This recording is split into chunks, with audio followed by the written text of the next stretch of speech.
जीवन का परम लक्ष्य क्या है, परमात्मा के अवतारों का प्रयोजन क्या है, भगवान के कितने अवतार हुए हैं, अन अवतार की अवस्था में धर्म किसकी शरण में जाता है, कई प्रश्न किए हैं। ब्रूहि योगेश्वरः कृष्णो ब्रह्मणि धर्मर्मणि स्वाम काष्ठान मधुनोपेते धर्म कम शरणम गता। वो देवकी वसुदेव की यहां बेटा बनकर कैसे आया? जब ये प्रश्न पूछे गए हैं श्रीमद् भागवत में, सूत जी महाराज ने भगवान सुखदेव का ध्यान किया है। पुनः एक बार वही श्लोक आता है, यम प्रव्रजन्त मनुपेत अपेत कृत्यम द्वैपायनो विरह का तर आजुहाव। पुनः उसी छवि का दर्शन किया। यस्वानुभावमखिल स्मृतिसारमेकम् आध्यात्म दीप मतितिर्शतां तमोन्ध्यम् संसारिणां करुणयाः पुराण गुह्यम् तं व्यास सून गुरुं मुनीनां। जो मननशील हैं और जो मुनियों के गुरु हैं, ऐसे भगवान सुखदेव को प्रणाम किया है। वाक्य देवी सरस्वती को प्रणाम किया है, श्री हरि नारायण को प्रणाम किया है। और फिर उन्होंने वही कहा, हे मुनीश्वरों, वही साधन अच्छा है जिस साधन को करने से अधोक्षज श्री हरि के चरणों में प्रीति पैदा हो जाए।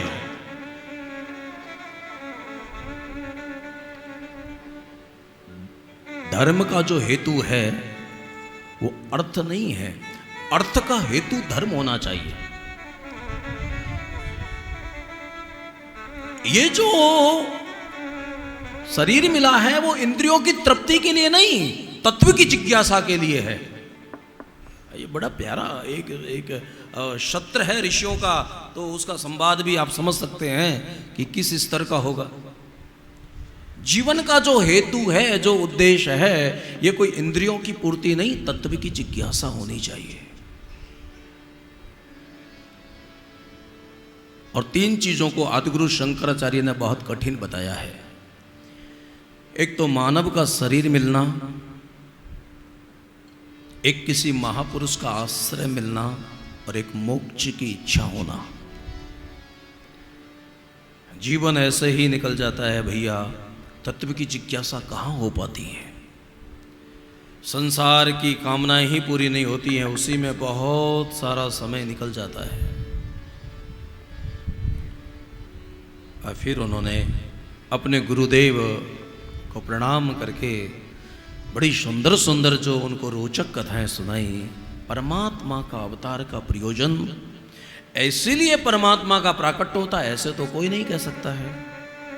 गोस्वामी जी ने भी कहा, इदबद्धम कह जात न कोई। यदा यदा ही धर्मस्य ग्लानिर्भवति भारत, वो परित्राणाय साधूनाम। भगवान के अवतारों की कथा को गाते हुए भगवान नारायण के ही ये अनेकों अवतार हैं।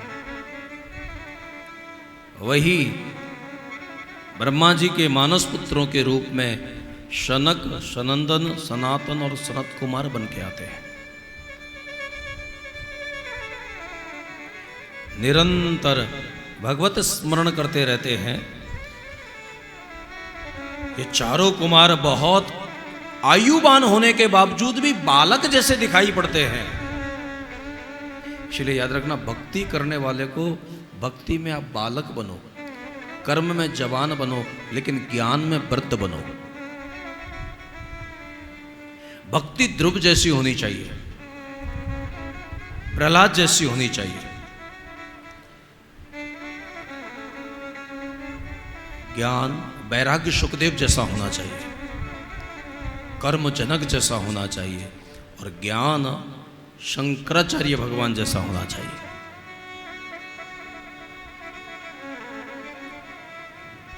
फिर परमात्मा ने बारहा के रूप में, पृथ्वी जल में तैर रही थी तो उस पृथ्वी को स्थापित करने के लिए ब्रह्मा जी के अनुरोध करने पर वो बारहा बनकर आए, पृथ्वी की स्थापना की। देवऋषि नारद के रूप में नारायण का तीसरा अवतार हुआ, और बस वीणा लेकर भक्ति का अवतार है। नारद जी ने कोशिश बहुत की थी परमात्मा को समझने की। जब सुना है कि ठाकुर जी ने 16,108 विवाह किए हैं, जरा देख के आऊं वहां कैसे रहते होंगे द्वारिका में। लेकिन जाकर प्रत्येक महल में जब ठाकुर जी को पाया, नारद जी को बड़ा आश्चर्य हुआ, और जहां भी नारद जी जाते उनको बाल भोग करना पड़ता। आइए आइए नारद जी, आप थोड़ा ये बाल भोग ग्रहण करें। तो नारद जी वहां से जब थोड़ा आंख बचाकर भागने लगे तो परमात्मा ने पूछा, नारद जी कैसे हैं आप, कहां भाग रहे हो? नारद जी ने हाथ जोड़ के कहा कि प्रभु मुझे समझ में आ गया। क्या समझ में आया? कि ये समझ में आ गया कि आपको समझने के बजाय आपको गाते रहने में फायदा है। आपको समझने की अपेक्षा, क्योंकि समझने के चक्कर में आप जानते हैं, कभी आपने उस श्वान को देखा है? अपनी दुम को पकड़ने के चक्कर में बेचारा गोल गोल घूमता रहता है। बात समझ में आने की नहीं है, ये समझ में आ जाए ये भी समझदारी है। तो समझने में आने की बात नहीं है तो क्या करना चाहिए? वही तो कथा है, कर्तव्य का ही तो बोध कथा आपको करा रही है। कुर्वण्य है कर्माणि, क्योंकि ये तो हमारा शास्त्र भी जानता है, नहीं कच्चित क्षणमपि जातु तिष्ठत कर्म करत। बिना कर्म किए तो आप रह नहीं सकते। अगर मन को शुभ में नहीं लगाओगे तो मन गुण धर्म के अनुसार चिंतन करेगा, संसार का चिंतन करेगा, विषयों का चिंतन करेगा। जो तुम्हारे अंदर की वासना है उसके अनुसार विचार आते हैं।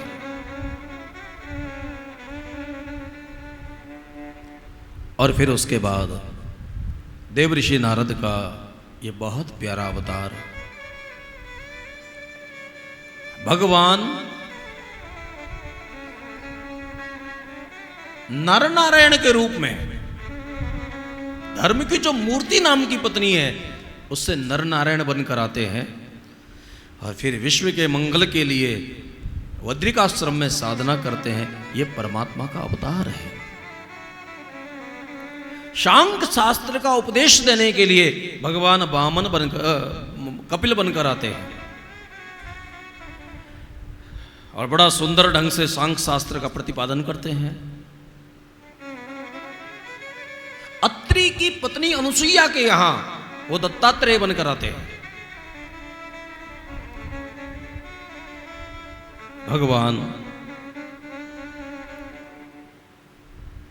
ये जो आकुर्ति की बेटी है दक्षिणा, और यज्ञ से यज्ञ और दक्षिणा का जो पानी, तो यज्ञ पुरुष भी परमात्मा का अवतार है। इसलिए दक्षिणा के यहां से आकुर्ति के यहां दक्षिणा और यज्ञ का जो जन्म होता है वहां परमात्मा अवतार लेकर आते हैं। नाभि और मेरु देवी के यहां ठाकुर जी ऋषभ भगवान बनकर आते हैं। अब ये ऋषभ जो हमारे 8वें अवतार हैं, ये जैन परंपराओं को जो स्वीकार करते हैं उनका पहले तीर्थंकर है। और इन्होंने ही, आपको पता है, उस अवस्था को उपलब्ध होने के बाद अपने वस्त्रों को ही त्याग दिया, क्योंकि ये निश्चित है कि जब कोई शरीर से स्वरूप तक की यात्रा करता है तो वस्त्र कब गिर जाते हैं ये पता भी नहीं चलता है। इसलिए कभी कोई परमहंस मिले, वैसे तो उस अवस्था में पहुंचे हुए महापुरुष कभी किसी से कोई व्यवहार नहीं करते हैं, वो अपनी एक अवस्था में ही आरूढ़ हो जाते हैं, क्योंकि उनके जीवन में जो एक आनंद होता है वो वाणी का विषय तो नहीं है। अगर एक नमक की कठपुतली को समुद्र की थाह लेने के लिए भेजोगे तो याद रखना बाहर कुछ नहीं आ पाएगी। शरीर के स्तर पर क्या होता रहता है, कपड़े कब गिर जाते हैं उनको पता ही नहीं चलता है। ऋषभ भगवान जो हुए हैं ना, परमहंस हुए हैं, प्रथम ये पहले तीर्थंकर हुए हैं, और बड़े आनंद के साथ। लेकिन आप इसका मतलब ये मत लगाना कि कपड़े ना पहनने से कोई परमहंस हो जाता है। कपड़े ना पहनने से कोई परमहंस नहीं होता है, लेकिन जीवन में जब परमहंसता परिपक्व होती है तो कपड़े कब गिर जाते हैं पता भी नहीं चलता है। ये भारत में कैसे कैसे महापुरुष हुए हैं। ये भारत जो है ऋषियों का देश है। यहां स्वयं परमात्मा संभवामि युगे युगे।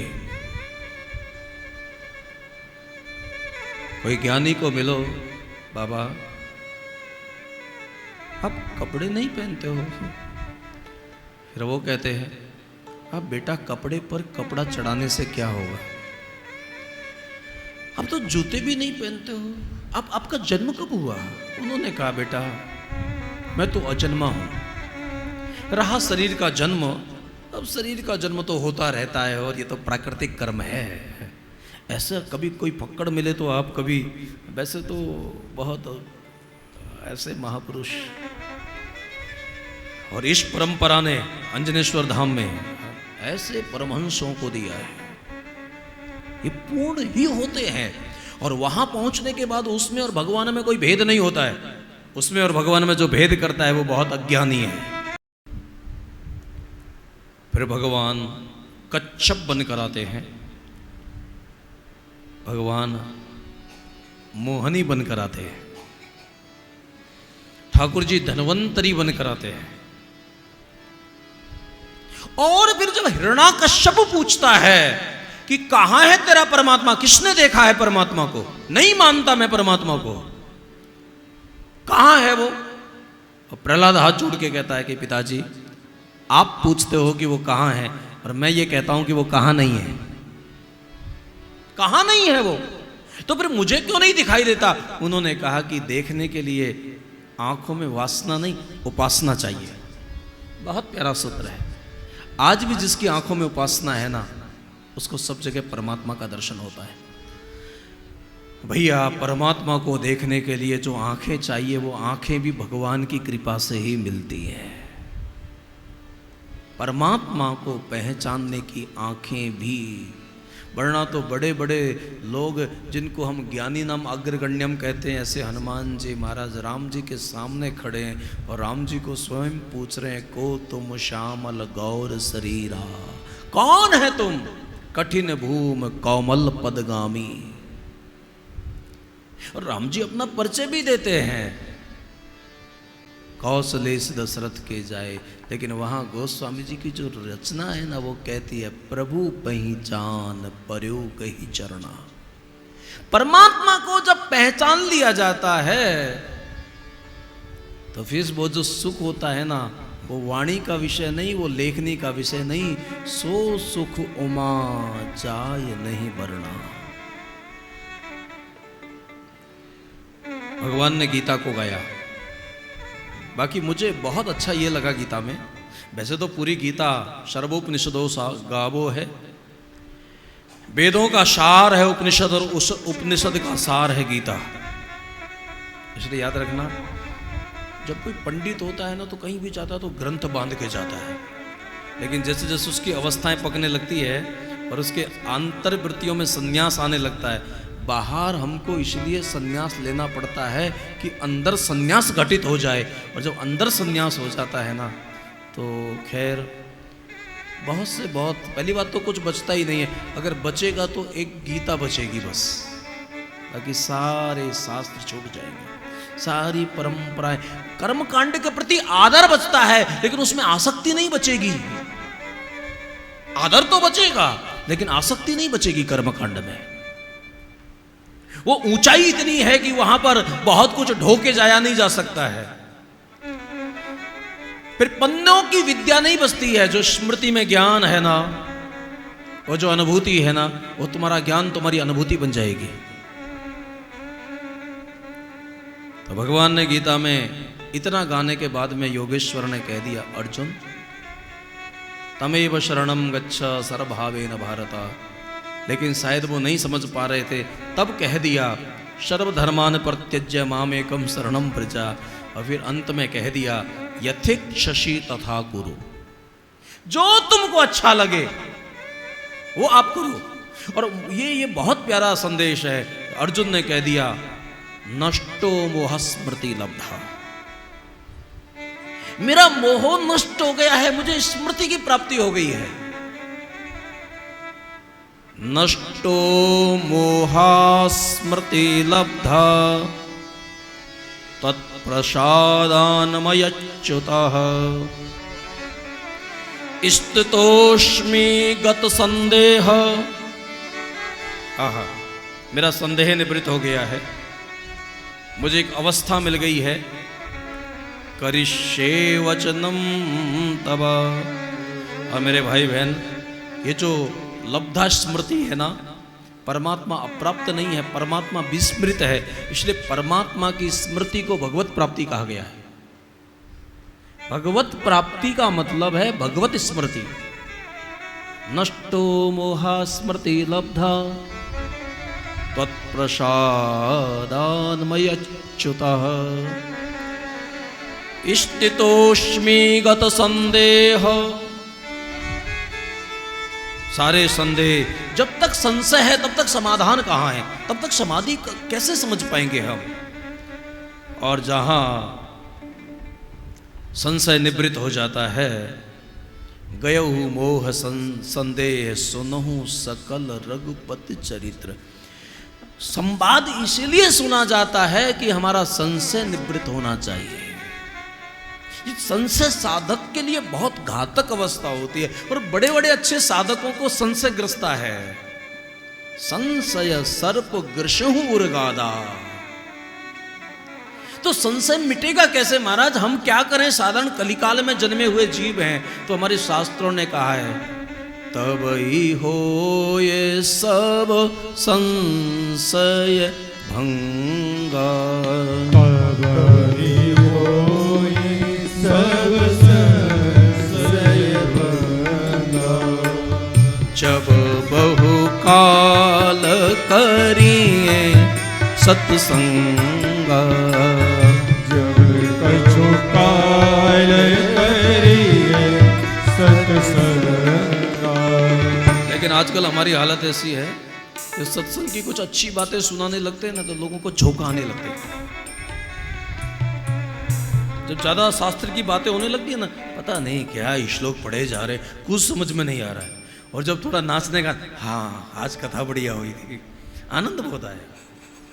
मैंने देखा है, क्योंकि हमारे पास वो पात्रता नहीं है। जैसे ही तत्व की रहने दो, 1 घंटे तक अब ये ज्ञान की बातें होंगी, बाद में नंदोत्सव कब होगा, उतने बजे हम आ जाएंगे।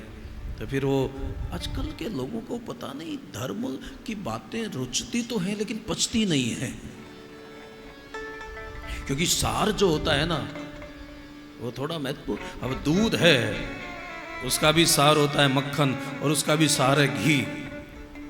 और याद रखना, आप दूध 1 किलो पी सकते हो लेकिन 1 किलो घी नहीं पचा सकते, सार है।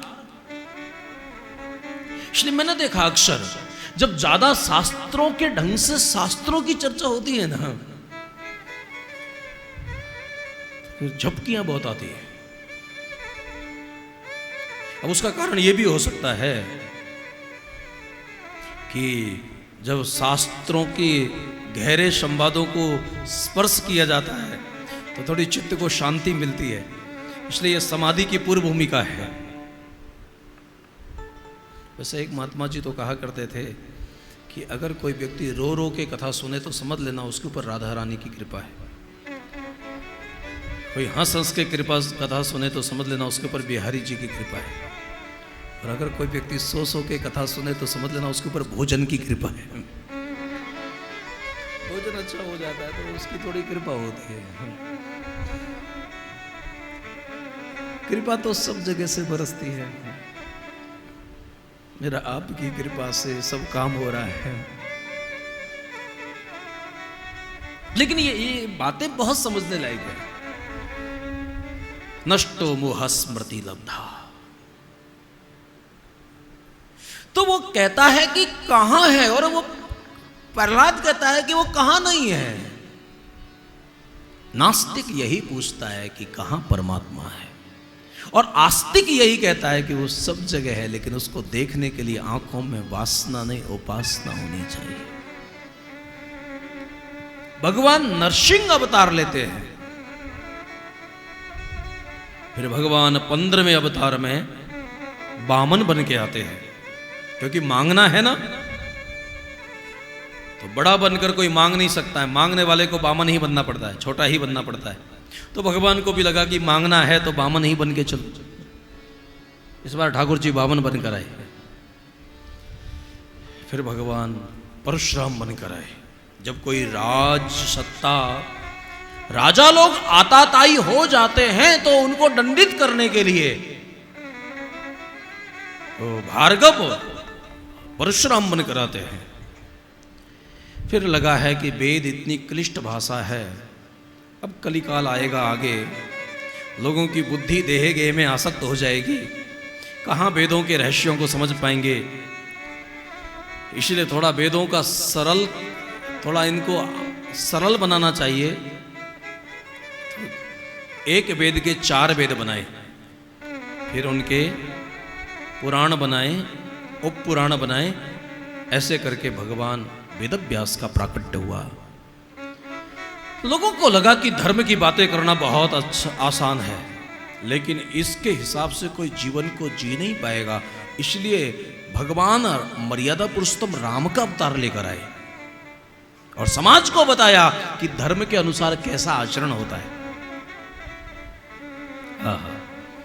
रामचरित्र जो है ना, वो तो आदर्श जीवन की मनु संहिता है।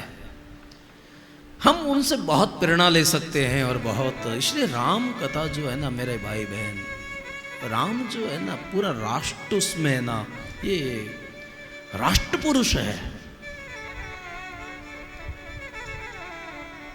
राम कोई सांप्रदायिक नहीं है, अखिल लोकदायक विश्राम है। इसलिए लोग ना समझ हैं, लोग उस ऋषि परंपरा को समझ नहीं पाते हैं। राम को एक समाज का और एक व्यक्ति का नहीं है, पूरे विश्व को राम से प्रेरणा लेनी चाहिए। फिर उनको लगा नहीं आपको कुछ ज्यादा ही मर्यादाओं का पालन किया है। तो ठाकुर जी नटखट प्रेम को स्थापित करने के लिए भगवान योगेश्वर कृष्ण बनकर आ गए। और भगवान याद रखना, राम को तो समझना फिर भी बहुत आसान हो सकता है, लेकिन कृष्ण को समझना तो, क्योंकि कृष्ण केवल अतीत नहीं, वो भविष्य भी है। कोई नदी गहरी होती है तो वो साबरी हो जाती है, कन्हैया तो जन्म से ही साबरे हैं। इसलिए कन्हैया को भी बुद्धि से नहीं समझा जा सकता है। वो केवल वेणु नहीं बजाते हैं, वो चक्र भी चलाते हैं। वो केवल चीर हरण नहीं करते हैं। कोई द्रौपदी उसको पुकारती है तो वो चीर बढ़ा भी देते हैं।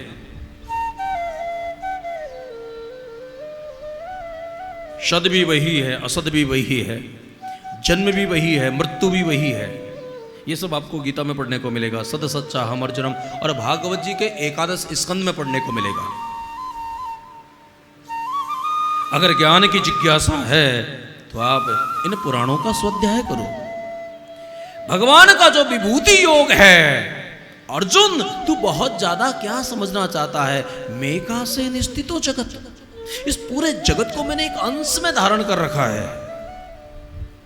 न मे विदु सुरगणा, बड़े बड़े ज्ञानी भी मेरे को ठीक से जानने का दावा नहीं कर सकते हैं, और जो भी कहता है कि मैंने परमात्मा को पूर्ण जान लिया है वो झूठ बोलता है।